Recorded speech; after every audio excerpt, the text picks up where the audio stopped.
ինչ որ առումով դպրոցը բանտ է։ Չկա շաբաթ կամ գոնե ամիս, որ չգրեն ոնց դպրոց ընտրեմ։ Շատ մարդիկ ապրում են համայնքներում, որտեղ կա մեկ դպրոց եւ իրենք ընտրելու հնարավորություն չունեն։ Այդ հարցին ես մոտ չի առաջանում։ Թողեք թող մանկությունը վայելի հասկացությունը, այդքան էլ քո սրտով չի։ Երբ որ մենք երեխաներին թողում ենք անհոգ, որ մենք համարում ենք, որ մանկությունը դա անհոգ տարիներն են, այդտեղ մեծ վտանգ կա։ Արդեն համարյա մոտենում, որ ամեն երկրորդն ամուսնալուծվում է։ Ընտանիքները, որոնք ձևավորվում են առանց սիրո, նույնքան ամուր են, որքան ընտանիքները, որոնք ձևավորվում են սիրո հիման վրա։ Ու հասկացա ինչի է գալի, այդ մարդու ընտանիքում այդպես է եղել։ Իսկ մոտ ուրիշ ձև է եղել։ Մենք հիմա ունենք ընտանիքի ինֆլյացիա Հայաստանում։ Ընտանիքը այլևս այդքան էլ կարևոր չէ։ Որպես ինստիտուտ ընտանիքը իմաստը կորցնում է։ Մենք չպետք է դարձնենք երեխաների մեր երազանքների եւ հավակնությունների կատարող։ Ես մինչ այսօր ահա որ նեղված եմ, որ ինձ փոքր տարիքում չեն ուղարկել երաժշտական դպրոց։ Ունես ազատություն, ունես պատասխանատվություն։ Դե եթե քեզ ազատություն են տվել որոշում կայացնելու, դե ուսերիդ կրելու ես դրա բոլոր հետևանքները։ Քանի որ երեխան ձգտում է ազատության, մենք ունենք երկու ճանապարհ իրեն տալու ազատություն։ Ազատություն ամենաթողություն կամ ազատություն պատասխանատվություն ճանապարհը։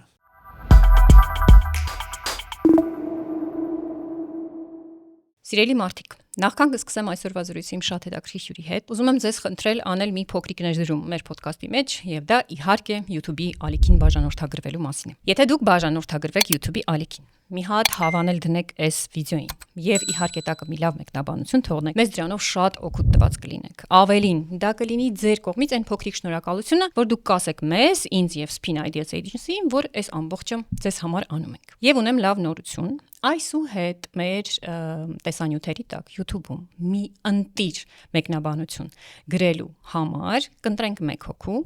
եւ կնվիրենք մեր կողմից հրատարակած քաղաքի լավագույն երկու հոգեբանների կողմից հրատարակած հաղորդակցման նոր լեզու գիրք։ Սա հայալեզու ծնողավարության մասին այն բացառիկ գրքերից է, որ պետք է լինի յուրաքանչյուր ընտանիքի գրադարանում եւ յուրաքանչյուր հայ ծնողի մոտ։ Այնպես որ եղեք ակտիվ, օգնեք մեզ ավելի շատ մարդու հասնել, օգնեք մեզ, որ այս բոլոր բարդ խոճուճ ալգորիթմները շրջանցենք կամ հակառակ չշրջանցենք, այլ նրանց մեջ հայտնվենք եւ ավելի շատ ծնողներ deep parenting-ին հետևեն։ Մենք դրա դիմաց դες կնվիրենք գիրք։ Այնպես որ դες տեսնենք։ Հարոն ջան, բարև։ Ողջույն։ Նախ շատ ուրախ եմ, որ ելի արդյունքում հետը զրուցելու, իդեպ ուզում եմ ասեմ եւ քեզ տեղեկացնեմ եւ մեզ լսողներին տեղեկացնեմ, որ դու միակ հյուրն ես այս Deep Parenting-ի բոլոր 4 եթերաշրջաններում, արդեն 4-րդին ենք, որ ես երկրորդ անգամ եմ կանչում։ Դրա համար անչափ ուրախ եմ, ասել որ ուրախ եմ ոչինչ չասել, ու նաեւ որովհետեւ մարդիկ են պահանջում քո հետ ավել զրույց։ Ես հիշում եմ, որ առաջին վիդեոն դրեցի, տակը եւ նամակներով եւ Instagram-յան էջում անդադ գրում էին էլի ենք ուզում կարճեր, էլի։ Արամ ջան, հարցերը շատ են, դեռ նախորդ անգամվանից մի քանի հարց ունեի, որ չեմ տվել, շատ ուզում եմ այսօր տալ։ Իսկ ձեզ խնդրում եմ,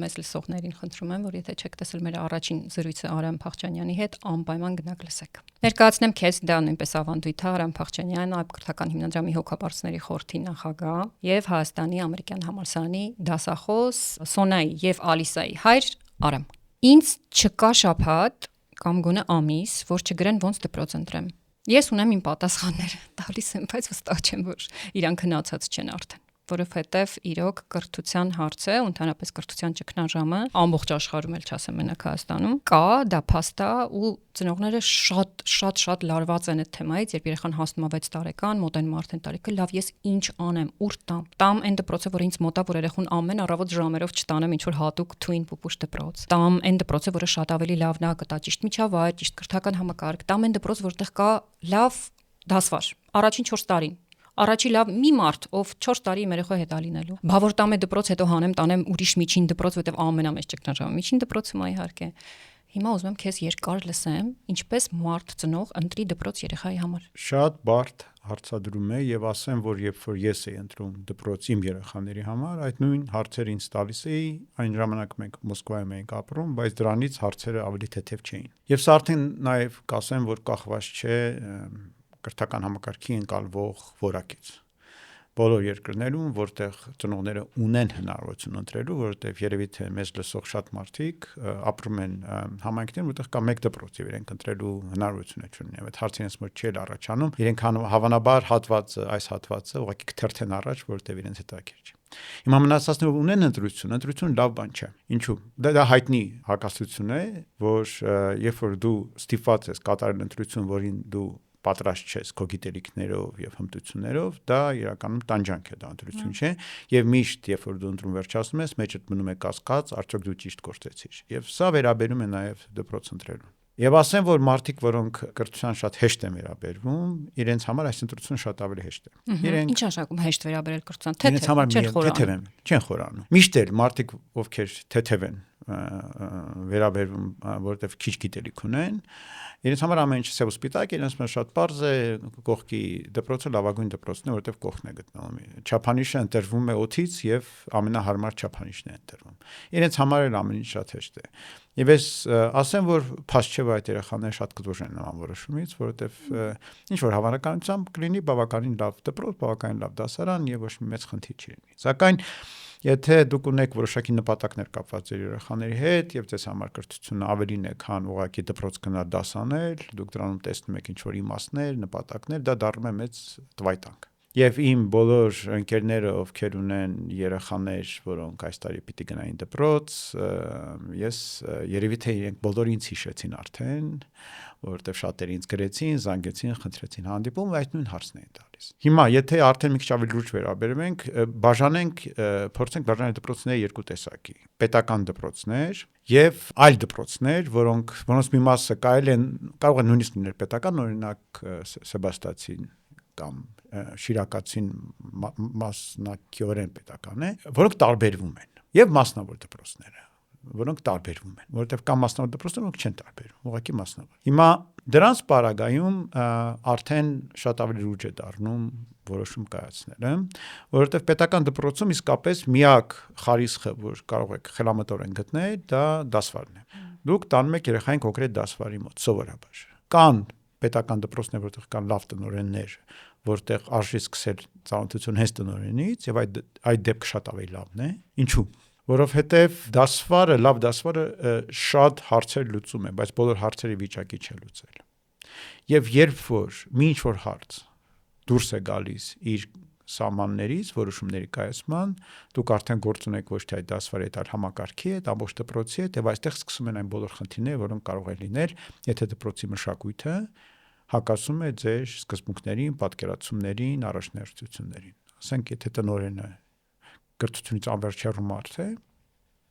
ապա բնականաբար հենց դասվարը չկարողացավ այլևս հարցը լուծել, դուք ընկնում եք մի ամբողջապես այլ դաշտ։ Ու էլ չեմ ասում, որ նույն դասվարներ գործում է ամեն դեպքում որպես անձ, որպես աշխատակից, որպես մարդ այդ դաշտում։ Եվ այդ դաշտի ազդեցությունը իր վրա շատ մեծ է։ Դա կարող է սկզբից լինի աննկատ, դուք տեսնում եք բարի, սիրող մարդու, ով նվիրված է երեխաներին, բայց իր բոլոր հենց անգամ խնդիր կամ ընտրության պահ, ինչ որ հարցում ընտրություն կատարելու պահ, այդ մարդը միշտ չէ, որ կարող է ամբողջապես առաջնորդվել իր սկզբունքներով եւ իր պատկերացած առաջնահերթություններով։ Որևէ դպրոցում պետական, որևէ դասվար այդ բացարձակ ազատությունը չունի։ Այդ մարդը միևնույն է գտնվում է ընդհանուր համակարգի ազդեցության ներքո։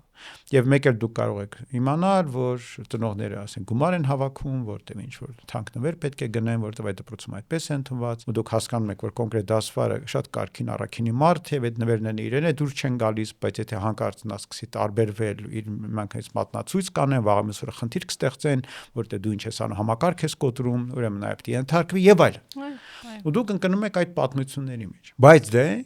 ամեն դեպքում պետք է ասեմ, որ այսօրվա Երևանում առավոտյան ժամի 8-ից 15 րոպե երեխային դպրոց հասցնելու ստրեսը միգուցե այնքան մեծ է դարձել, որ կարող է այդ լուծումը գտնել մոտակայքում դպրոց, որտեղ կա վստահելի լավ դասվար, որը ձեր երեխայի համար 4 տարի կլինի երկրորդ մայր, եւ դա հեռու չի լինի, երեխան կարողանա շատ քիչ ժամանակ ծախսելով հասնել դպրոց եւ վերադառնալ, սկզբից դուք կտանեք, հետո միգուցե ինքը կգնա, դա արդեն մեծ ձեռքբերում է, որտեղ մնացած երեխաները շատ տառապում են հիմա։ Սա պատմություն պետական դպրոցների մասին, եւ ես ցավով եմ դա ասում, որտեղ այսօր այն դեֆորմացիան մշակութային, որ կա կրթական համակարգում, առավել Երևանում,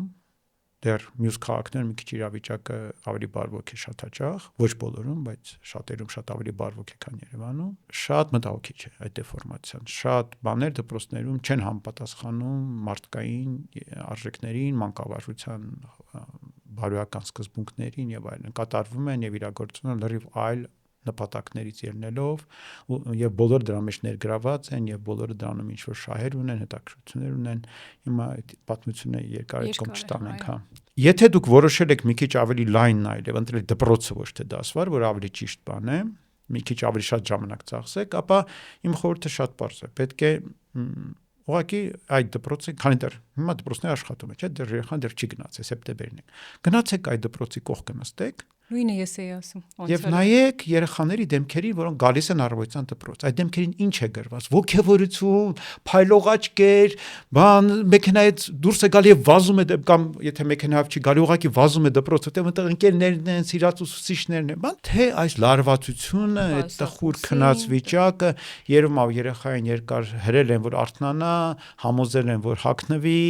ու այսպես ինքը գլուխը կախ գնում է դեպի դպրոցի շենք։ Դա շատ բան է պատմում դպրոցի մասին։ Եվ նմանապես, երբ որ երեխան դուրս է գալիս դպրոցից, ծնողները կանգնած սպասում են, նյարդային նայում են, ժամացած երեխան ուր է բան, ու երեխան վերջում սենց հազիվ իրենց տիպելով դուրս է գալիս շենքից, որովհետև չի ուզում գնալ դպրոցից, որովհետև իրեն այնտեղ հետաքրքիր է, ունի ընկերներ, միջավայր, շրջապատ եւ երջանիկ է,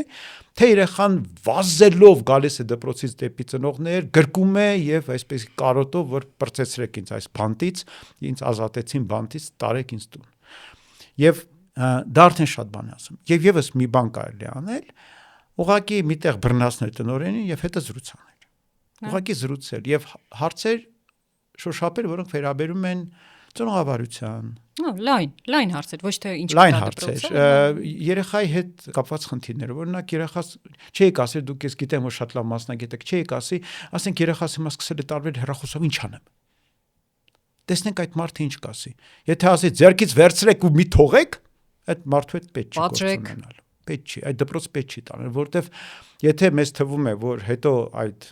շնորհիվ նրա, որ մենք ունենք այնտեղ լավ դասվար հարցերը կլուծվեն, չեն լուծվի։ Այդ մարդու ազդեցությունը ուղեղների վրա, այդ դպրոցում տիրող միջավայրի վրա, երեխաների նկատմամբ վերաբերմունքի վրա միևնույն է կլինի գերիշխող։ Եվ այդ դպրոցում հաստատ չկա երեխաների նկատմամբ սեր, ուշադրություն եւ այլն։ Իսկ եթե մարդը ազնվորեն ասի, գիտեք, իմ երեխաներն են նույն խնդրով, իմ կամ իմ թորնիկներն են նույն խնդրով, ճիշտ ասած, դժվար հարց եք տալիս,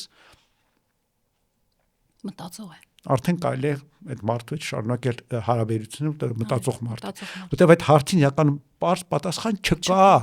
բայց կա մտահոգություն, կա ուշադրություն այդ հարցի նկատմամբ, կա ներգրավվածություն։ Դա արդեն արժանի դպրոց եւ արժանի տնօրեն է։ Եվ կարծում եմ, որ դա է հիմնական սկզբունքը, որը մենք պետք է ընտրենք դպրոց։ Պիտի ընտրենք մարդկանց, ովքեր հիրավի մտածում են երեխաների մասին, մտահոգ են երեխաներով, իրենց կարողությունների սահմաններում ձգտում են երեխաներին աջակցել, որովհետև այսօրվա խնդիրները այնպիսին են կրթության մեջ, որ լավագույն դպրոցն է, չունի բոլոր պատասխանները։ Միանշանակ համաձայն։ Եվ լավագույնն են այն դպրոցները, որոնք դա խոստովանում են։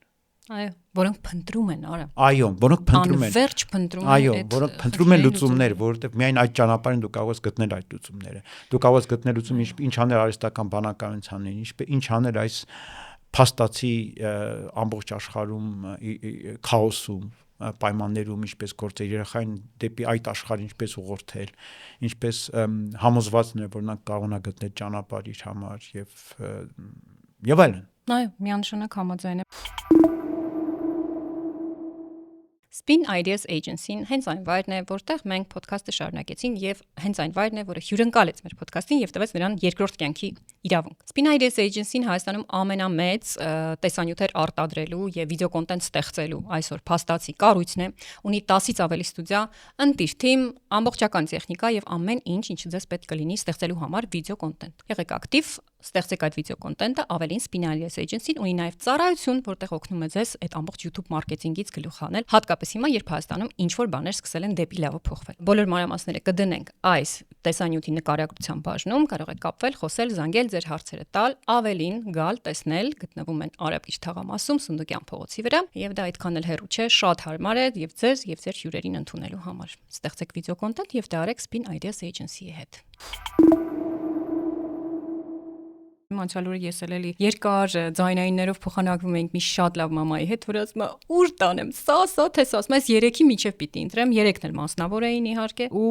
մեկի միջավայրն է շատ լավ, իդեպ հեսա կուզեմ այդ հարցնել տալ, այդ ֆանտիկա, այսինքն այդ արտաքին կաղապարը, ինչքանով դա կարևոր է հատկապես, չէ, տարեկան, գուցե բոլոր տարիքներում, գուցե տարեկանում շատ ավելի կարևոր լինի, իսկ ավակում ոչ այդքան, հեսա դրան էլ կգանք։ Այն մյուսի ասում է ծրագիրն է լավը, այն մյուսն էլ ինձ է շատ հոգեհարազատ, բոլոր հիմնադիրներին գիտեմ, այն ղեկավարներին գիտեմ եւ այլն, ու մարդը իսկապես այն մեծ տանջանքի մեջ ասի գնա այնտեղ խոսի, գնա հանդիպի մարդկանց, երեխաներին, տնորենի հետ գնա խոսի, ազատ մտիր սենյակ, նստիր երկար զրույց արա։ Տես որն է քեզ սիրտիդ կպնում, դու ասեցի այնքան լավ մարդ ես, որ չես կարող սխալվել, էլի։ Այո, երկու բան էլ ավելացնեմ, առաջինը պետք է գիտակցել, որ վատ բան է երեխային դպրոցից դպրոց տեղափոխելը։ Հա, Եթե դուք հույս ունեք, որ առաջին 4 տարին երեխան միտեղ կսովորի, հետո ուրիշ տեղ կտանեմ, այդ կտանեմը երեխային զրկում է սուբյեկտ լինելուց։ Դուք իրեն որպես առարկա, որպես շախմատային էսպիսի բան, սկսում եք տեղափոխել վանդակից վանդակ, բայց նա երեխա է, նա ունի ներդրում դրա մեջ։ Նա ունի այնտեղ ընկերներ, կյանք, շփում, ոգևորություններ, ուսուցիչներ, պատեր, որոնց արդեն սիրահարվել է չնայած դրանք հիններ կեն եւ այնքան էլ բան չեն, գեղեցիկ չեն մեծ ասակների տեսակետ։ Երեխաները ուրիշ բաներ են տեսնում դրանում։ Դրանում իրենք տեսնում են նշաններ, ու այդ նշանները իրենց համար շատ կարևոր են։ Երեխաների աշխարհը շատ սիմվոլիկ է։ Ու սիմվոլները իրենց համար կարևոր են։ Սիմվոլներից իրենք զրկում ենք, իրենք ոնց որ կտրվում են, որովհետև երեխան դեռ չունի սեփական կարողություն ապրելու։ Եվ երեխան կարճում է այն մտածված, ստեղծված աշխարհից, որը իր համար հասկանալի է։ Այդ մեծ աշխարհն հասկանալի չէ։ Իսկ մենք վերցնում ենք իրեն այդ փոքր աշխարհից զրկում ենք եւ տանում ենք մի այլ աշխարհ։ Հա, հետո որը ժամանակ հետո երեխաների հիշողությունը կարճ է։ Մեզ թվում է, որ նա արդեն բայց իրականում մի քիչ այդպես չամեն տրավման իր վրա հետևանքներ է թողում։ Դա առաջինը։ Հա, կներես, էլի դու բանը։ Երկրորդ բանը ուզում եմ ասեի, արդեն որ ես դրա մասին մինչև վերջ չասացի, մասնավոր դպրոցներ կամ տարբերվող դպրոցներ, եկեք մասնավոր չկոչենք, կոչենք տարբերվող, որտեղ կան պետական դպրոցներ, որոնք շատ տարբերվող են։ Այդ դեպքում դուք պետք է հաշտ լինեք այդ դպրոցի գաղափարախոսության ու մտածողության հետ, որովհետև ընդհանրապես ասած, եթե մենք իմ առաջին ասածը հաշվի առնենք, որ շատ նախընտրել որ երեխան չդպրտա դպրոցից դպրոց, թրվռի չլինի, դուք ամուսնության պայման եք կնքում 12 տարով այդ մարդկանց հետ։ Դուք իրենց հետ ծերանալու եք, կոպիտ ասած, պայմանական, անգամ հասունանալու եք։ 12 տարին շատ մեծ ժամանակ է մեր կյանքում։ Եվ այդ ճանապարհը դուք պետք է իրար հետ հաշտ անցնեք, եւ պետք է ունենաք եւ դժվարություններ եւ վեճեր եւ այլն, բայց եթե դուք ի սկզբանե զգում եք, որ այդտեղ դուք հաշտ չեք լինելու, եթե դուք գնում եք կոմպրոմիսի սկզբանե ձեզ պարտադրելով, հաշվի առնելով նաև որ դուք հավանաբար, եթե դա արդեն խոսքը գնում է ոչ պետական դպրոցի մասին, վճարելու եք դրա դիմաց, եւ դա վճարելու եք ձեր վաստակած գումարներից, որոնք դուք դժվարությամբ եք վաստակում շատ հաճախ։ Նախապես մտածեք, արդյոք դա ձեզ համար լավագույն տարբերակն է։ Միշտ ընտրեք մարդկանց, դպրոցը, միջավայրը, որի հետ դուք պատրաստ եք համագործակցել, որովհետեւ առանց համագործակցության, առանց ծնողի մասնակցության այն ամենում ինչ կատարվում է երեխայի հետ, եւ այդ ամենի մեծ մասը դպրոցն է, երեխան կլինի լքված, չսիրված, չընկալված։ Եվ եթե դուք չեք ընկալում դպրոցը, երեխան գալիս է դպրոցի մասը դառնալով։ Նշանակում է դուք իրեն չեք ընկալում։ Ինչ որ բախում անպայման բախում կլինի։ Ընդհանրապես այդ եռանկյունին դպրոց ծնող եւ երեխա։ Այդ շատ կարեւոր եռանկյուն է։ Ու շատ հաճախ ծնողների մոտ հատկապես մասնավոր դպրոցների դեպքում կա այդ պատկերացումը, որ պատվիրում եմ ծառայությունը մատուցեք։ Հա, մի կողմից հա, դե ծառայություն է, կրթական ծառայություններ ենք մատուցում։ Դպրոցները կրթական ծառայություններ են մատուցում, բայց մյուս կողմից այդ վերացարկվելը, դուրս գալը այդ նավից, ասել դուք ափի մի կողմն եք, ես մյուս,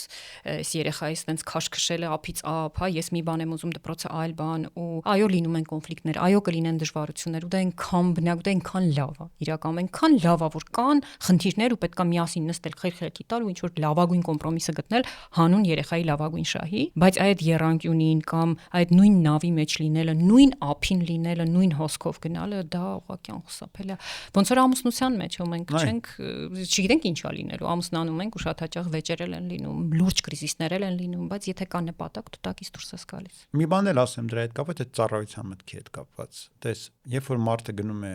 վիրաբույժի մոտ եւ պարկում է սեղանին, վստահելով իր կյանքը վիրաբույժին, նա չի ուզում, որ վիրաբույժը ծառայություններ է մատուցի։ Այո։ նա այլ բան է անկալում այդ մարդուց, նա անկալում է վերաբերմունք, նա անկալում է ուշադրություն, նա անկալում է սիրտ, ներգրավվածություն, հատկապես բժիշկներից, այո, որտեղ մենք գիտենք, որ մեր կյանքն է դրանից կախված, թե այդ մարդը մեզ ինչպես կվերաբերվի, ամեն դեպքում դա այդպես է, մենք դա գիտակցում ենք, նույնը դպրոցն է, մեզ թվում է, որ դպրոցը դրա հետ համատած մի անվտանգ բան է, որը ինչ տարբերություն, ինչ են անում, կամ ինչպես են վերաբերվում, դա այդպես չէ, դա ընդհանրապես այդպես չէ, ես նայում եմ օրինակ իմ տեսած երեխաներին, որոնք մեր դպրոցում են սովորել 10 տարի հետո, եւ ես իրենց մեջ տեսնում եմ այն, ինչ եղել է մեր դպրոցում, եւ դրա հետևանքը, այո, իհարկե, ես դա տեսնում եմ իրենց մեջ, իրենք միգուցե դա չեն գիտակցում, բայց ես հո գիտեմ, ես տեսնում եմ դա, որտեղ մենք դրա մեջ նպատակ ենք ունեցել, մենք դրա մեջ ինչ-որ բան ենք ունեցել, իմաստ ենք դրել, եւ այդ իմաստները իրենց մեջ բացահայտ երևում են, իրենք էլ ես ծնողներն դա կարող չգիտակցեն, իրենք կարող դա չգիտակցեն, բայց դա կարևոր չի, մենք որպես դպրոց այդ գիտակցումը ունենք, եւ մենք պետք է հասկանանք, որ երբ որ դպրոցը այդ գիտակցությունը չունի, թե ինչ է անում, ուր է տանում երեխային, դա ամենավատ բանն է, դա նույնն է, ոնց որ երեխային բերեք հանձնեք մի հատ օտար ցեղի, ասեք սրան մեծացրեք, հետո ինչ կստանաք ի պատասխան դրա, հիմա դպրոցը ցեղ է, մի օտար տեղ է, որտեղ դու կամ օտար կամ հարազատ, բայց լավ է որ հարազատ լինի, լավ է որ այնտեղ լինեն մարդիկ, որոնք քեզ համար հարազատ են, իսկ հարազատությունը պայմանագրով չի, չես կարող ծառայություն դիտել դա որպես, դա ես էլ միշտ խնդիր ունեմ դպրոցը ու կրթական կառույցները որպես ծառայություն մատուցող, շատ հաճախ թող տգեղ չընչի, բայց որ Վարշավիրանոցի հետ համեմատություն ա ներսս անմիջապես գնում, ես համաձայն չեմ ներքուստ շատ այդ ծառայություն մատուցելու հետ, բայց հա մեծ հաշվով դետպես է ընկալվում, արամ գալով նրան, թե ինչքանով եթե չկա այդ բովանդակությունը, եթե չկա գիտակցությունը, պատկերացումը, նույն արժեքները ինչ ընտանիքում, թե ուր ենք տանում ես երեխային 12 տարի կամ երբ որ նա выходе, հա, ելքին, երբ որ ավագ դպրոցն ավարտում է, ով է այդ մարդը, ինչ կերպար է իրենից ներկայացնում, ինչ հմտություններով, արժեքներով լի, բայց կա շատ սիրուն կաղապար, շատ սիրուն միջավայր, վերանորոգած, այն բանալին մտցնես, բացես ու ամեն ինչ այնտեղ կա։ Դա կարևոր է, արդյոք, օրինակ, տարական դպրոցում միջինում ավակում ինչքանով կարևոր է այդ ազատ, ընդարձակ, վերանորոգված, գեղեցիկ, գուցե նաև մտածված, հա, այսինքն այդ կրթական ճարտարապետությունն էլ մտածված։ Դա կարևոր է, թե չէ։ Ճարտարապետությունը կարևոր է։ Այն մեծ ազդեցություն ունի երեխաների մտածողության, աշխարհընկալման վրա։ Ինչ որ առումով դպրոցը բանտ է։ Ինչ առումով, որ մենք գիտակցաբար սահմանափակում ենք երեխաների ազատությունը այն ժամերին, երբ ծնողները պետք է զբաղվեն աշխատանքով եւ վստահում ենք երեխաներին վերահսկող մարդկանց, որոնք անընդհատ պետք է համոզվեն, որ այս երեխաները չեն կարող լքել այդ տարածքը եւ պետք է այնտեղ մնան այնքան, որքան անհրաժեշտ է ծնողներին։ Եվ մենք այդ ընթացքում, քանի դեռ իրենք այնտեղ են, կազմակերպում ենք իրենց կրթությունը։ Սակայն այս բանտ բառը ես կրկնակի բաների մեջ կդնեի, ճակերտների մեջ, որովհետև իհարկե դա թյուրիմացություն է։ Իհարկե դա պետք է լինի երեխաների համար ցանկալի եւ սիրելի տարածք։ Եվ որպեսզի երեխաների վրա այդ տարածքի ազատությունը լինի ոգևորիչ, ներշնչող, զարգացնի իրենց մոտ գեղագիտական պատկերացումը, ճաշակը։ Այն ամեն դեպքում պետք է լինի կոկիկ եւ գեղեցիկ եւ դրա համար իդեպ պետք չէ շքեղ վերանորոգում եւ գեղեցիկ դիզայն։ Դրա համար պետք է ուղղակի կոկիկ ճաշակով ձևավորված միջավայր։ Գրագետ, լուսավոր, դա արդեն լրիվ բավարար է, որպեսզի մենք մեր նպատակներին հասած լինենք։ Իհարկե, ասենք դուք մտնեք այբ դպրոց, դուք կտեսնեք, որ այնտեղ ավելին է արված։ Բայց մենք ամեն ջանք գործադրել ենք, որպեսզի այդ ավելինը չլինի հավելյալ գնի դիմաց։ Մենք պետք է պատերը ներկեինք, մենք այդ պահին մի քիչ ջանք ենք գործադրել, որ այդ պատերը ներկենք այնպես, որ դա գեղեցիկ լինի։ Մենք պետք է միայն այդ պատը կառուցեինք, ճարտարապետները մտածել եւ կառուցել են պատը այնպես, որ այդ պատը լինի հետաքրքիր եւ դինամիկ, այլ ոչ թե ստատիկ եւ пассив։ Ավելին է արված, բայց դա չի արված նրա հաշվին, որ մենք ինչ-որ գերծախսեր ենք արել։ Դա արված է խելամիտ որոշումների եւ մարդկային սրտի եւ հոգու ներդրման, որը դարձյալ աշակերտները զգում են, տեսնում են։ Այնպես որ առնվազն պետք է լինի այդ գեղագիտական առումով ճիշտ կոկիկ գեղեցիկ ներդաշնակ միջավայր, որը կարելի է շատ միջոցներով ապահովել, ուղղակի ծաղիկներ աճեցնել, ուղղակի պատերը հաճելի գույնով ներկել, ոչ թե սպիտակ կամ սև կամ կանաչ, այն դառը կանաչը որ կա խորհրդային տարիների, սովետի կանաչը, եւ դա արդեն շատ բան է տալիս, բայց եթե մենք պետք է ընտրենք երկու դպրոցի միջև, որը, ասենք, Արեգնազանի նման հազիվ է ծայրին հասցնում շենքի կահավորման տեսակետից, բայց ապահովում է յուրահատուկ կրթական միջավայր, կամ ընտրենք մի, ասենք, վերջին ժամանակներս վերակառուցած դպրոց, որտեղ տնօրենը հազիվ երջանիկ, որ նշանակվել է, փորձում է վայելել իր աշխատակիցների հետ միջավայրի շքեղությունը եւ հարցեր լուծել դրա շնորհիվ, կազմակերպելով ճիշտ կերպով ընդունելությունը, որպեսզի, ասենք, իրենք է դրանից մի բան շահեն, հասկանալի չէ, որ առաջինը շատ ավելի ճիշտ միջավայր է։ Այո։ Այդպես որ այստեղ ես կասեի, որ այդ սանդղակում արժեքների միջավայրը հաստատ առաջին տեղը չի զբաղեցնում։ Առաջին տեղը դա ուսուցիչն է, ով է այն մարդը եւ այն մարդիկ, որոնք պիտի շփվեն մեր երեխաների հետ։ Ինչ են իրենք այդ երեխաներին ասելու, ինչպես են իրենց նկատմամբ վերաբերվելու, ինչ են անելու, այդ դրանք շատ ավելի կարևոր է։ Մերսի շատ, Արամ ջան, ահագին խոսեցինք այս թեմայից, իրականում կարևոր թեմա է, դրա համար ուզեցա սրա վրա կանգ առնեմ, ու քանի որ ինձ էլ ասում ես, որ քեզ երևս շատ են դիմում ծնողները, ինձ թվում է սա օգտակար կլիներ լսել, ամեն դեպքում մտածելը այս ամենի շուրջ, որովհետև էլի պատրաստի պատասխաններ ոչ մեկս երբեք չենք ունենայինք էլ չէինք դա։ Հաստատ, որ իրոք ամեն ծնող ինքը որոշի, ինքը մտածի։ Ես շատ քո գաղափարների հետ համաձայն եմ, ես քեզանից շատ բան եմ սովորել, երբ միասին աշխատում էինք այբում, եւ գրեթե չի լինում դեպք, որ համաձայն չլինեմ բացառություն մեկի։ Գտել եմ մի հատ դեպք, որ ես քեզ հետ համաձայն չեմ, կամ գուցե համաձայն կլինեի 10 տարի առաջ, հիմա չեմ։ Տես, դու մի անգամ այդ քեմփում ասեցիր մի գաղափար, որ երեխային մանկուց պետք է մաքսիմալ ծանրաբեռնել, ինչքան շատ այնքան լավ։ Այսինքն թողեք թող մանկությունը վայելի հասկացությունը, այդքան էլ քո սրտով չի։ Գուցե մի, ասեմ, 10 տարի, 15 տարի առաջ ես նույն ձև գլխով կանեի, ասեի, հա, իսկապես խմբակներ, արտադասարանային պարապմունքներ, այն տնային թեկուս, հա, պարտավորություններ, տանը ինչ որ գործեր եւ այլն։ Հիմա ինձ մոտ մի ուրիշ, հիմա վաղուց վերջին մի 5 տարին կամ մի ուրիշ մտայնություն, որ երեխաները գերծ ծանրաբեռնված են ու իրենք այդ այն այրման եզրին են կամ իրենք էլ շատ հաճախ, քանի որ երեխային փոքր են, չեն հասկանում լավ ինչի են իրանք 6 խմբակ գնում, հա, 2 լեզու, 2 սպորտ եւ 1 երաժշտություն։ Դպրոցից հետո կամ ինչի են գնում ամենաբարդ դպրոցը, որտեղ կրթական ծրագիրը շատ պահանջկոտ է եւ այլն։ Դու չես կարծում, որ այդ գերծ ծանրաբեռնելով նաև ինչ որ առումով, այսպես ասեմ, այն ոնց որ շատ սիրած հոկեբաններից մեկը մի օր ասեց, Ռուսաստանյան, ասեց, այն երեխաները ում տվել են աշխարհի բոլոր խմբակները եւ զոհել են իրենց կյանքը հանուն նրա, որ երեխաները գնան լավագույն դպրոցները, դարձել են նույն տիպի մարդիկ, ինչպես են երեխաները, ով սովորական 1 կամ մաքսիմում 2 ինչ որ ակումբ են հաճախել։ Ես իմ սեփական փորձից ելնելով կարող եմ ասել, որ ես այսպիսի ճիշտ բառը փորձեմ գտնել։ Անպատասխանատու մանկություն չեմ ունեցել։ Ես հենց որ կարողացել մի բան անել, ձեռքս գործին են տվել, ուղարկել են անելու։ Ես մեծացել եմ գիտակցելով, որ տանն ենք ապրում, մեծ ընտանիքով ենք ապրել Երևանում, բայց մասնավոր տանը, այգով, եւ ես միշտ հոգս եմ ունեցել։ Միշտ մի բան է եղել, որ ինձ վրա է դրված եղել։ Նվազագույնը մեծերին օգնել, առավելագույնը սեփական պատասխանատվության դաշտ ունեցա, երբ որ մի քիչ հասունացա, արդեն ասենք ես գալիս էի դպրոցից, այն ժամանակ մենք գազի խողովակ չունեինք դեպի տուն եկող, եւ ես կացինը վերցնում եւ ցախը ճողում էի, որ ձմռանը մենք կարողանայինք ունենալ տաք սենյակ, տաք տուն։ Եվ դա իմ պատասխանատվությունն էր, ես դա գիտեի, ես չէի կարող դա չանել։ Դա ինձ շատ բան է կյանքում տվել։ Դա ինձ հասունացրել է, դա ինձ դարձրել է մարդ, ով գիտի, որ դու չես կարող անհոգ ապրել։ Անհոգ վիճակը տարօրինակ վիճակ է։ Շատ տարօրինակ։ Երբ որ մենք երեխաներին թողում ենք անհոգ, երբ որ մենք համարում ենք, որ մանկությունը դա անհոգ տարիներն են, այդտեղ մեծ վտանգ կա։ Մենք իրենց սովորեցնում ենք դրան։ Եվ իրենք շատ հաճախ իրենց կյանքում ձգտում են անհոգության որպես կյանքի գագաթնակետ։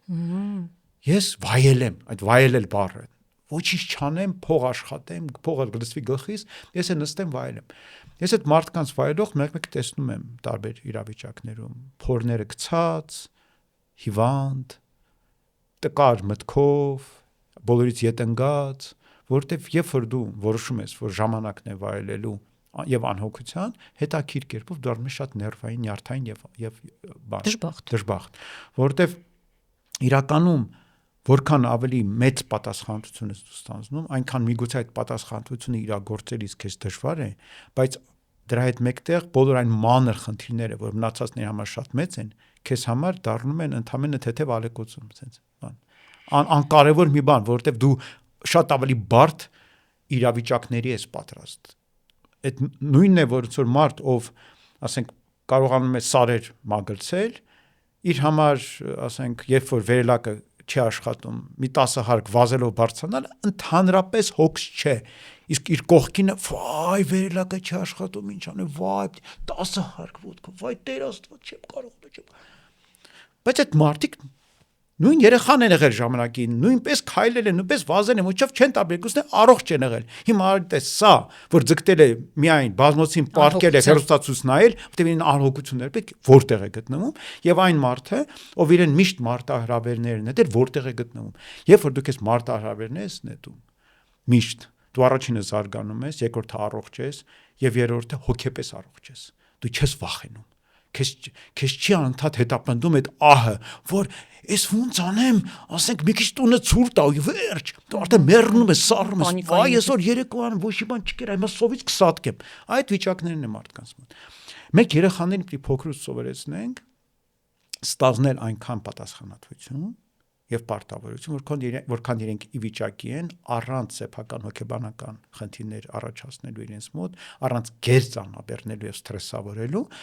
ուրախությամբ տանել իրենց վրա, խաղալ պատասխանատվություն սկզբից, բայց հետո գնալով դա դառնա իրենց երկրորդ էությունը, սովորություն, եւ դրանով մենք կարող ենք շատ բան երեխաներին հանձնել այդ դեպքում, եւ ես ասում եմ շատ հաճախ դու կարող ես երեխային ենթարկվել, ասել սա քո պատասխանատվության դաշտն է, մենք բոլորս ենթարկում ենք, ինչ որոշում ես, մենք անում ենք որպես ընտանիք,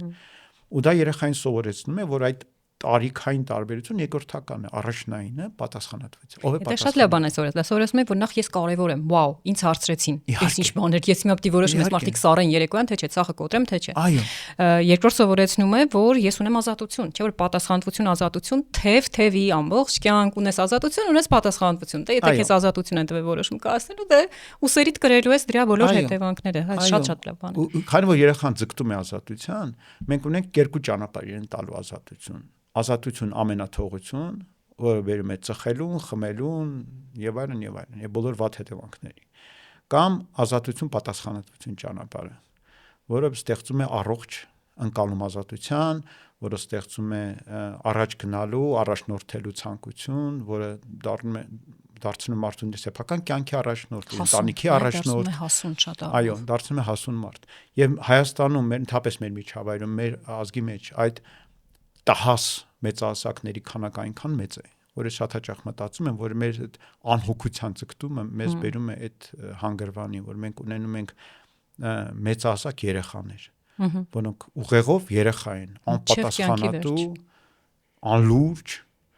ասենք կարող է ուշանալ ասել, առավոտյան չկարողաց հարթնել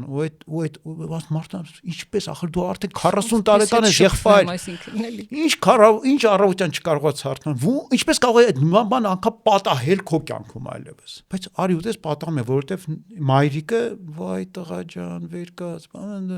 բալիկս արի քեզ կերակրեմ սկզբում մայրիկը հետո կինը հետո երեխան հա նաև այդպեսի կին է փնտրում իր համար որ երկրորդ մայրիկը կդառնա հետո այդ կնոջ նկատմամբ սերը չի կարողանում տածել, որտեղ այդ մայրական կերպարն է դիմացել, որ դու իրապես չես կարող սիրել որպես տղամարդ։ Երկու տարբեր բաներից խոսեցինք, տես, արի այդ դեպքում բաժանենք, որտեղ այն ինչ դու ասում ես, չեմ կարող չհամաձայնվել այդ ամենի հետ, ու իդեպ ես այս խնդիրը շատ նկատել եմ հենց իմ երեխաների օրինակի վրա, որ կա ծանրաբեռնում կամ գերծանրաբեռնում այդ խմբակներով, գիտությամբ, կրթությամբ, դասից հետո սպորտի, դասից հետո երաժշտության, դասից հետո ճապոներենի դասերի, եւ կա տնային պատասխանատվությունները, chores կոչեցյալ անգլերեն, որ տանը կան գործեր, որոնց համար շատ կներես, դու ես տան անդամ ես ու դու պատասխանատու ես։ Մենք ավելի շատ նոր քեզ հետ խոսեցինք այդ երկրորդի մասին։ Դեպքում արի մի հատ հա, այդ տարանջատենք։ Ես կարծում եմ, որ մենք չպետք է դարձնենք երեխաների մեր երազանքների եւ հավակնությունների կատարող կամ զոհ։ Ես կարծում եմ, որ երեխան պիտի ամեն ինչ անի սիրով։ Պիտի իր մեջ լինի սկզբից ոգևորություն, նոր արդեն պարտադրանք։ Հիմա օրինակ իմ երկու դուստրերը երկուսն էլ տնքացել են, երբ որ մենք իրենց ուղարկել ենք երաժշտական դպրոց։ Եվ երաժշտությունը այդպիսի բան է, այն իր մեջ պարունակում է մեծ քանակությամբ դառը վարժանք, որ պետք է անել մինչև ստացվի։ Բայց այսօր իրենք երկուսն էլ մեզ անverջ շնորհակալ են նրա համար, որ մենք իրենց այդ ամենը տվել ենք։ Կա ծնողական պատասխանատվություն, որտեղ դու հասկանում ես, որ դա մի բան է, որ քեզ համար կարևոր է, եւ դու գիտես, որ քանի որ դա քեզ համար կարևոր է, քանի որ դա քո ընտանիքի մշակույթն է ամեն դեպքում, քո երեխաների համար դա կլինի կարևոր։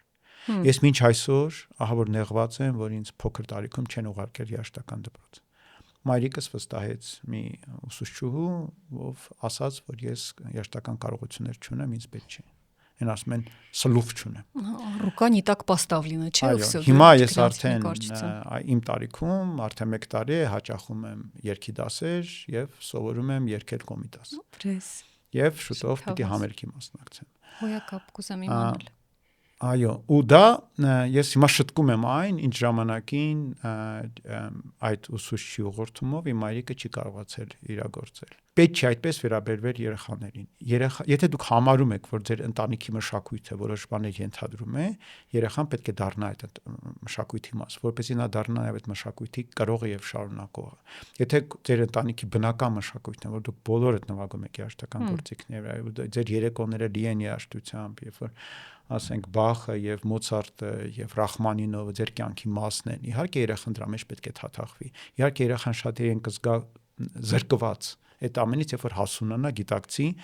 որ արդեն իր համար ուշ է դրա մեջ թաթախվելը։ Նմանապես եթե ձեր ընտանիքը տարված է սպորտով, եթե դուք ժամանակ ինչ-որ սպորտային ձեռքբերումներ եք ունեցել, իհարկե երեխան պետք է լուրջ սպորտային խմբակ հաճախի եւ այլն։ Այլ հարց է, որ գուցե սպորտսմեն չդառնա, երաժիշտ չդառնա։ Այո, բայց եթե դա ընտանիքի մշակույթն է, շարունակականությունը կարևոր է, որովհետեւ դա ոնց որ դուք ունեք արդեն իսկ ձեր ձեռքբերումների շնորհիվ այդ ոլորտում դուք ունեք որոշակի բան երեխային տալու, որ իր համար դառնալու է առավելություն կյանքում։ Մի զրկեք իրեն դրանից, որտեղ իսկ որտեղ է սահմանը, Արամ ջան։ Սահմանը այնտեղ է, որտեղ մանկապարտեզներ կան, այսօր անցնում են անգլերեն, ռուսերեն, չինարեն, ու եթե չեմ սխալվում, էլի մի ֆրանսերեն։ Հա, սահմանը այնտեղ է, որտեղ դա այլևս ձեր մշակույթի հետ կապ չունի, դա ձեր հավակնություններն են մաքուր։ Կամ չիրականացրած երազանքներ։ Կամ չիրականացած երազանքներ, որտեղ դուք չկաք։ Այդտեղ արդեն սկսում է մեծ հարց, արդյոք ինչու եք դու դա պարտադրում երեխային։ Ինչ դուք ուզում եք, որ վաղը կանգնի բոլոր հյուրերի առջև եւ չինարեն մի բառ ասի բոլորը ծափարեն, վայ բալիկ ջան մեռնեմ քեզ։ Կաբերթի արումը չինարենով։ Այո, օրինակ։ Կամ եթե դուք համարում եք, որ դուք, ասենք, բիզնեսով եք զբաղված եւ ձեր երեխան պետք է այդ բիզնեսը շարունակի եւ դուք կարծում եք, որ այդ բիզնեսը ապագայում կապված է լինելու Չինաստանի հետ, միգուցե կարելի է դրան լուրջ վերաբերվել, բայց այդ դեպքում համարեք, որ դա ձեր ներդրումն է երեխայի զարգացման մեջ, բայց այդ դեպքում գիտակցեք, որ դե մնացած բաները պետք է սպասեն։ Ուրեմն չի կարելի այդ դեպքում երեխային էլի 10 այլ բանով ծանրաբեռնել, որովհետև գեր ծանրաբեռնված, գեր հոգնած երեխան դա առողջական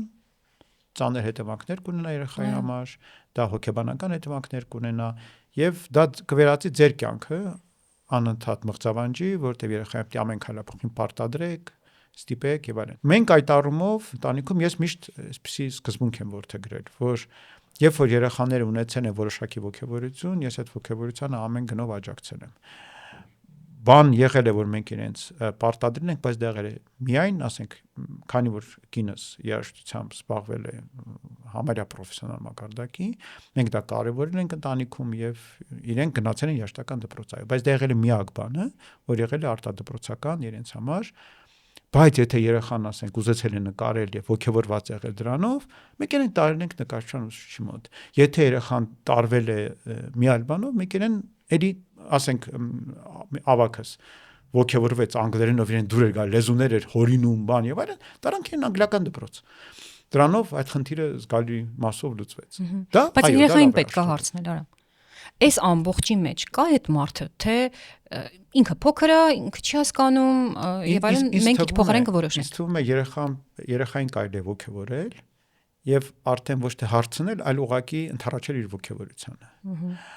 Բացի այն բաներից, որոնք երեխան չի գիտակցում, դեռ ու գիտես որ նա չի գիտի։ Օրինակ դժվար իմ երեխաները, երբ որ 6 տարեկան էին, ամբողջապես գիտակցեին երաժշտության, դասական երաժշտության կարևորությունը։ եւ այդ մշակութային ազդեցությունը որ այդ ամենը կունենար իրենց վրա։ Այո, հիմա դրա մեջ թաթախված լինելով իրենք լրիվ այլ մարդիկ են։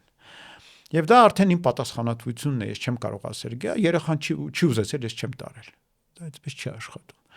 Բայց դու պետք է որպես ծնող նաև գիտակցես, որ դու պատասխանատու ես երեխայի առողջական եւ հոգեբանական վիճակի համար եւ իրեն գեր ծանրաբեռնելը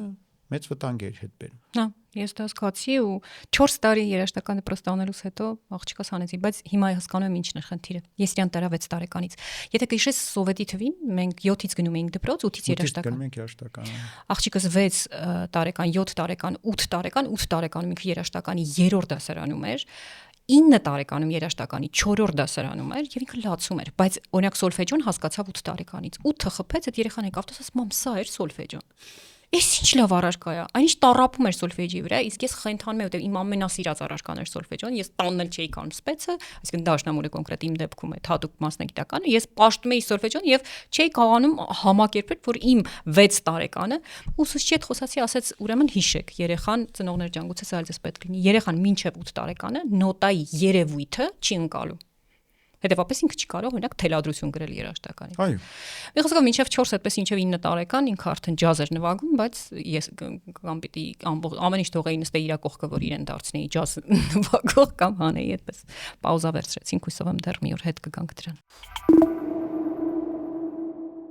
Deep Parenting podcast-ում շատ ենք խոսում մարդկային հոգեբանությունից, որովհետև ծնողավարության հիմքում հենց հոգեբանությունն է։ Եվ եթե մենք ուզում ենք մեծացնել առողջ երեխաների, բնականաբար ինքներս պետք է լինենք հոգեպես առողջ։ Մեր Deep Parenting-ի գործընկերն է Libra հոգեբանական աջակցության կենտրոնը, այնտեղ աշխատում են երեխաների, դեռահասների, մեծահասակների, զույգերի հետ, անում են ծնողավարական խորհրդատվություններ։ Libra-ն գտնվում է Կոմի 1012 հարցեում, աշխատում են առցանց եւ առկա բարձր պրոֆեսիոնալ թիմի ջանքերով։ Կարող եք դիմել, նկարագրության մեջ կդնենք Libra-ի հղումները եւ հեռախոսի համարը։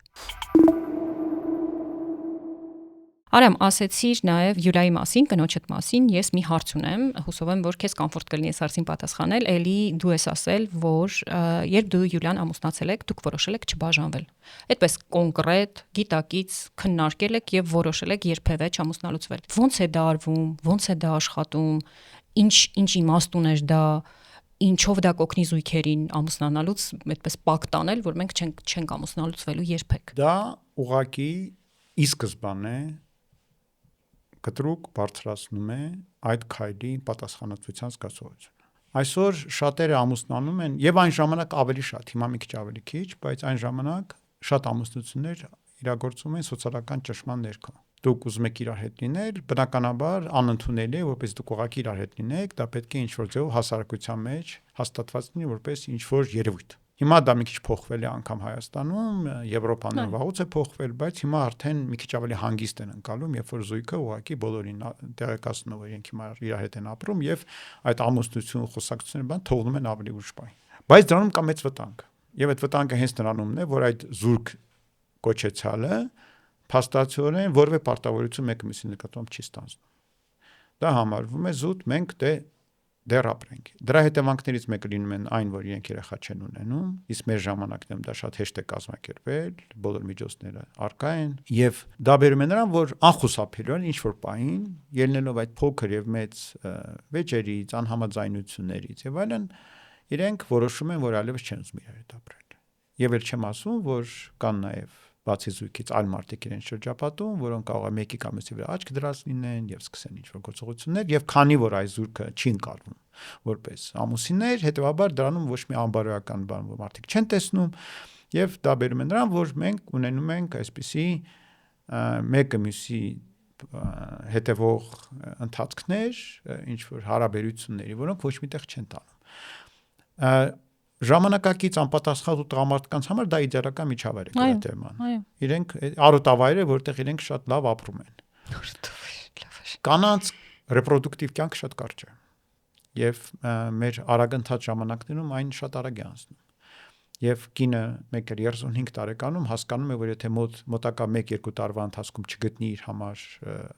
ամուսին, ապա կմնա առանց երեխայի միայնակ։ Եվ դա շատ ցավեցնող զգացողություն է։ Եվ նա ետ է նայում եւ մեկ էլ գիտակցում է, որ նախորդ իր հարաբերությունների մի զգալի մասը կարող է լինել շատ լավ եւ պրոդուկտիվ, ընդհանրապես եթե երկուսն էլ ստանձնեին պատասխանատվություն դրանց համար։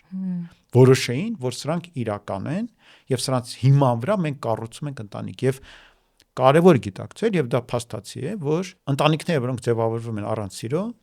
նույնքան ամուր են, որքան ընտանիքները, որոնք ձևավորվում են սիրո հիման վրա։ Ուղղակի սիրո հիման վրա ընտանիք ձևավորումը շատ ավելի հեշտ եւ հաճելի։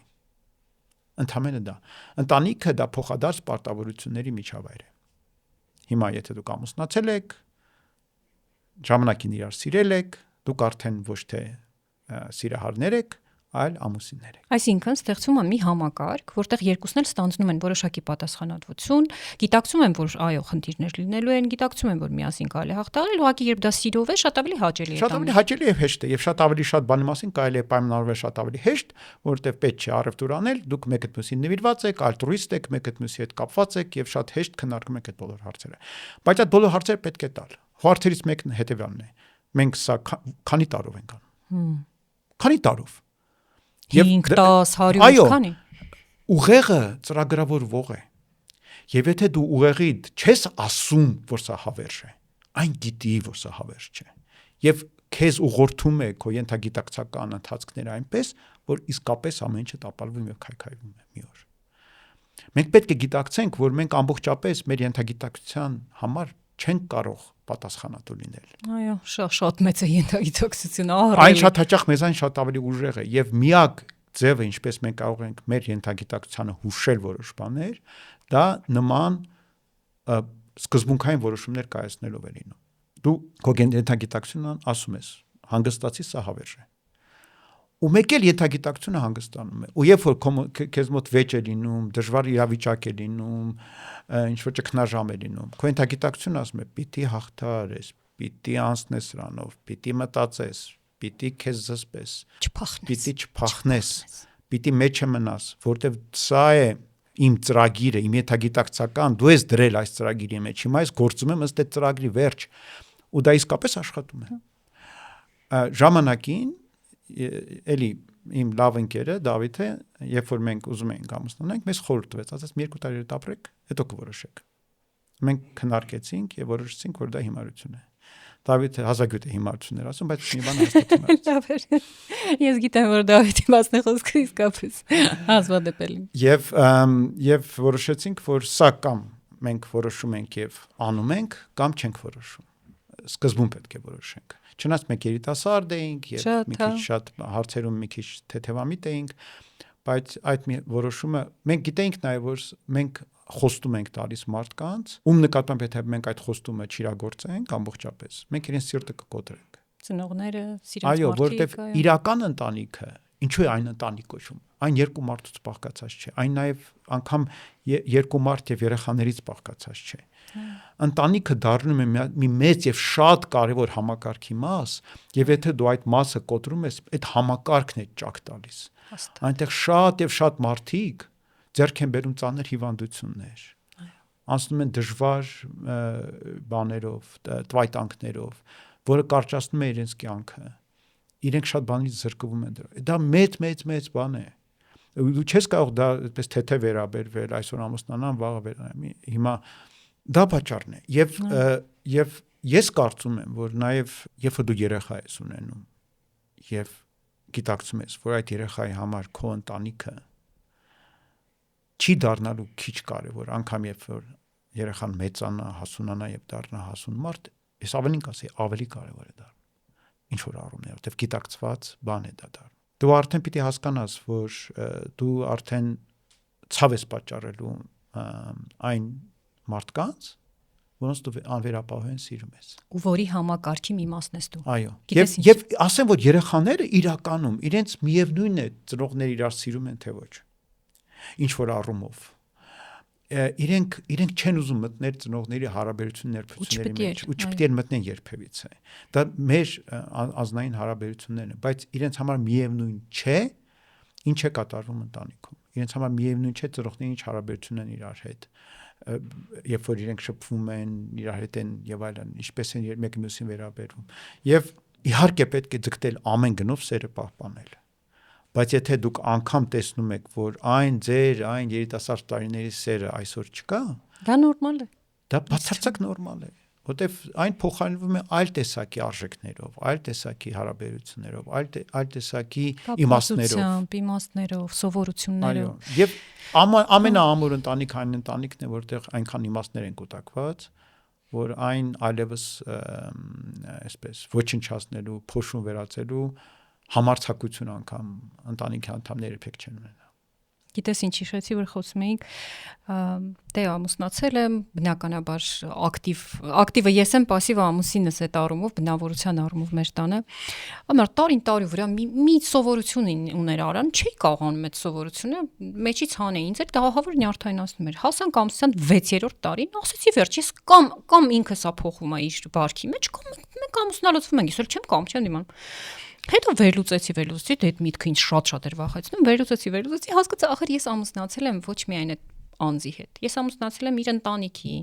մեծ ընտանիքի, այդ ընտանիքի բոլոր ավանդույթների, սովորությունների, վարքի պատեռների, արժեքների, այդ ամեն ինչի հետ։ Արամ ոնց հանգստացա, ասի, ախ դրա համար, մի հիմար բան էր, գիտես, մի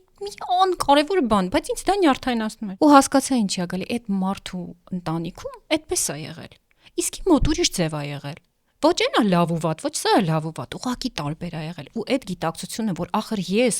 այն քո ասած համակարգի շատ սիրուն դու այդ ամենը ձևակերպեցիր, ես մտել եմ մի համակարգ։ Ինքն էլ ինչ որ առումով իմ համակարգ ա մտել, չէ՞, մա պետքա յոլա գնանք։ Իրար կոմպրոմիսի գնանք, չգիտեմ, քարին այսպես քսվենք, տաշվենք, մինչև որ կարողանանք իրար հետ հաշտվել անգամ անհաշտությունների պարագայում, որոնք երբեք չեն փոխվել։ Ու հետո ինքս ինձ հաստատվեցի, լավ, ես պատրաստ եմ փոխվել։ Ունեք նա որ Արան ասեր մի բան, որ ինքը երբեք չի ուզում, չի ասում, ասեր, այս մի բան էլ դու սենց մի արա։ Կոսի չես խոսում երբեք ոստը։ Իմ տանը միշտ այդպես են արել։ Իմ համակարգում դա է եղել ձև։ Իրոք դա շատ օգնող գիտակցություն է։ Լավն այն է, որ տարիների հետ մենք ավելի հանդուրժող ենք դառնում։ Զուտ հասունանալու որպես մարդիկ։ Իհարկե երիտասարդ տարիներին շատ ավելի դժվար է այդ տաշվելը։ Բայց շատ կարևոր է այդ տաշվելը։ Եվ մի լավ ընկեր ունեմ, Շալվան Ամանաշվիլի, ինքը մի անգամ մի բան ասում է, միշտ պետք է առավել շնորհակալ լինել այն մարդկանց, որոնք ձեզ ամենամեծ ցավն են պատճառում, որովհետև մեր կյանքի իմաստն անումն է, որ մենք տաշվենք եւ բյուրեղանանք եւ մաքրվենք բոլոր մեր վատ հատկանիշներից, մեր խնդիրներից, մեր թուլություններից։ Այո։ Եվ այն մարդիկ, որոնք այդ ձեզ առավել տաշում են, տաշելու քարն են, որոնց շնորհիվ դուք ավելի մաքուր եւ ավելի գեղեցիկ բյուրեղ եք դառնում, դրանց ամենաշնորհակալը մենք պետք է լինենք։ Այն մարդիկ, որոնք իմ կյանքում ինձ համար ամենամեծ խնդիրներն են ստեղծել, ես այսօր այդ մարդկանց առավել շնորհակալ եմ, որտեղ իրենց շնորհիվ է, որ ես շատ եւ շատ թուլություններ հաղթահարել եմ, իմ ներքին թերությունները գիտակցել եմ եւ կարողացել եմ դրանք շտկել, եւ դեռ շատ բան ունեմ շտկելու, եւ ելի սպասում եմ մարդկանց, որոնք ինձ վատություն կանեն, ցավ կպատճառեն, իսկ քո հարազատ մարդիկ իրենք քեզ այլ կերպ են շտկում, հարթում, իրենք են քեզ հաղորդում, որ դու իրենց ցավ պատճառեցիր, քեզ հասկացնում եմ, որ դու սխալ բան արեցիր։ Եվ միգուցե դու ոչ այնքան քո սեփական մաշկի վրա ես զգում, բայց իրենց մաշկի վրա ներազդելով կամ ազդեցություն ունենալով դու ինքդ գիտակցում ես, որքան սխալ բան ես արել։ Եվ դա շատ հաճախ շատ ավելի դժվար բան է հաղթահարելու տեսակետից։ Եթե իհարկե դու բացարձակ եսասեր չես։ Այո, բացարձակ եսակենտրոն չես։ Արամ շատ են բաժանությունները օֆիցիալ տվյալներով Հայաստանում ամբողջ Հայաստանով, եթե չեմ սխալվում, 32, իսկ Երևանում 44 թե 6%։ Դա նշանակում է, որ կոնկրետ Երևանում, իսկ Երևանը այսօր շատ մեծ կենտրոնացած մի հատ փոքր հանրապետություն է հանրապետության մեջ, արդեն համարյա մոտենում է, որ ամեն երկրորդն ամուսնալուծվում է։ Իմ շրջապատում, իմ երեխաների արդեն շրջապատում էլի շատ մարդիկ ամուսնալուծվում են։ Շատ արագ, ոմանք տարիներով, տասնյակ տարիներով իրար հետ ապրելուց հետո։ Քո կարծիքով, որովհետև այդ ոդկասթից առաջ էլ քիչ առաջ թիմի հետ խոսում էինք ներքևում, ի՞նչն է պատճառը։ Ես ունեմ մտքում մի քանի պատճառ, որ հավեր լուծել եմ լավ ինչու, բայց ինչ ես դու կարծում։ Կարծում եմ դա մի պատճառ չի։ Կարծում եմ դա մի ամբողջ համակարգ է պատճառների, որոնք գումարվելով առաջացնում են իրավիճակը։ Կարծում եմ առաջի պատճառն այն է, որ շատ հաճախ դա կանանց նախաձեռնությունն է, ոչ թե տղամարդը։ Եթե նախկինում մենք ավելի շատ դա դիտում էինք, որպես տղամարդը թողել է ընտանիքը, հիմա տակավին այդպես չէ։ Կանայք դարձել են ինքնուրույն Եվ ինչ որ պայծ սկսած այդ տղամարդ, որ անդադ պահանջում է իրենից հոգացություն, որը վիճակի չէինք նույն ապրել, որը հոգատար մայրիկի որդին է, դառնում է իր համար ուղղակի բեռ։ Եվ հոգնեցնում է արդեն իր այդ մանկամիտ վիճակներով։ Եվ կինը որոշում է, որ չի ուզում այլևս այսպիսի կյանք շարունակել։ Այսինքն համար մեկ պատճառը ֆիքսենք տնտեսական է, այսինքն տնտեսական առումով կինն ավելի, այսինքն կանանց էմանսիպացիան բերել է մի իրավիճակի, որ կանայք կրթված են, աշխատանք ունեն, ավելին կարող են անգամ տուն ձեռք բերել ու դիմանալ ինչ որ մեկի նվնվոցներին, պահանջներին, այդ մանկական մոտեցումներին։ Ավելին ասեմ, հիմա կանայք աշխատաշրջանում շատ ավելի պահանջված են, քան տղամարդիկ միջինում, եւ հիմա կանանց դարն է։ Եվ դրա հետևանքն է նաև երեխաների նվազ քանակը ընտանիքներում, որը նույն հիմք ունի։ Կանայք ուզում են ինչ-որ հաջողությունների հասնել, ուզում են տղամարդկանց հավասար ազատություն ունենալ կյանքում գործել եւ չեն ուզում այդ կախվածությունը երեխայից։ Մի երեխա կարող է ունենալ, որպեսզի մայրական այդ բնազդը ինչ-որ ձևով նվազի, բավարարվի, դրանից հետո արդեն որոշում են, որ այլևս բավարար է իրենց եւ սկսում են ապրել լիարժեք կյանքով։ Սա թիվ 1 խնդիրն է եւ այն բավականին հիմնարար է։ Երկրորդ խնդիրն նրանում ներկայանում, որ ինստիտուցիոնալ ընտանիքի իմաստը փոխվել է։ Պատմես մի քիչ դրա մասին, որտեղ շատ ենք լսում, որ որպես ինստիտուտ ընտանիքը իմաստը կորցնում է։ Դա նման է ինֆլյացիային։ Ինֆլյացիան ինչ խնդիր ունի, որ երբ որ սկսում է այդ արժեզրկումը, մարդիկ ակնկալում են շարունակող արժեզրկում։ Եվ ասենք վաճառողները դրանով պայմանավորված արդեն նախապես բարձրացնում են գները, գիտակցելով, որ հեսա միևնույն է արժեզրկվելու է, եւ քանի որ գները բարձրանում են, ել ավելի արժեզրկում, եւ դա դառնում է այսպիսի պարուրաձև զարգացող ընթացք, որը շատ դժվար է կանգնեցնել։ Դա է պատճառը, ինչու կենտրոնական բանկերը, երբ որ ինֆլյացիոն երևույթներ են տեսնում, միանգամից փորձում են կանխել, որտեղ դա շատ վտանգավոր է։ Նույնը ընտանիք երևույթի հետ է։ Երբ որ ընտանիքը գոնե մի քիչ արժեզրկվում է հասարակության ընկալման մեջ, այն արտաքին ճնշումը ընտանիքի վրա, որը պահպանում է ընտանիքի կայունությունը, նվազում է, հետևաբար ավելի շատ ընտանիքներ են սկսում քայքայվել, հետևաբար ընտանիքի արժեքը ել ավելի է նվազում, որտեղ մենք տեսնում ենք մեր շրջապատում քայքայվող ընտանիքներ, հետևաբար ել ավելի ազատ են մնացածները կազմալուց իրենց ընտանիքները, եւ դա դառնում է այսպեսի ինֆլյացիոն երևույթ։ Մենք հիմա ունենք ընտանիքի ինֆլյացիա Հայաստանում։ Ընտանիքը այլևս այդքան էլ կարևոր չէ։ Բայց դա դժբախտություն է, թե ոչ դժբախտություն է, ոչ ուրախություն է, ոչ մի բան է, փաստ է պետք է ընդունել ու վերջ։ Դա դժբախտություն է, ասեմ ինչու, որովհետև ընտանիքը հասարակության հիմնարար մասնիկն է։ Բջիջը, ամենափոքր բջիջը, որպես կառույց։ Ինչպես ասենք, եթե մենք բոլոր ատոմները քանդենք, այլևս չենք ունենա նյութ, նույն եթե մենք քանդենք ընտանիքները, մենք չենք ունենա հասարակություն։ Ինչու է դա այդպես, ինչու առանձին մարդիկ չեն կարող լինել հասարակության լիարժեք անդամ, որովհետև առանձին մարդկանց առկայության պարագայում հասարակությունը վերարտադրվելու կարողություն չունի։ Լիարժեք երեխա մեծացնելու համար պետք է 2 մարդ, պետք է ընտանիք, երեխան չի կարող մեծանալ առանց ընտանիքի լիարժեք։ Իսկ քանի այդ եւ խնդիրը միայն այն չէ, որ ասենք լավ, մենք հիմա գիտենք, որ միայնակ մայրերը կամ միայնակ հայրերը ավելի հազվագյուտ կարող են ամեն դեպքում տարբեր միջոցներով, կոմպենսացիոն մեխանիզմներով տալ երեխային լիարժեք դաստիարակություն, բայց դա բերում է նրան, որ երեխա ունենալու հավանականությունը եւ ցանկությունը կտրուկ նվազում է։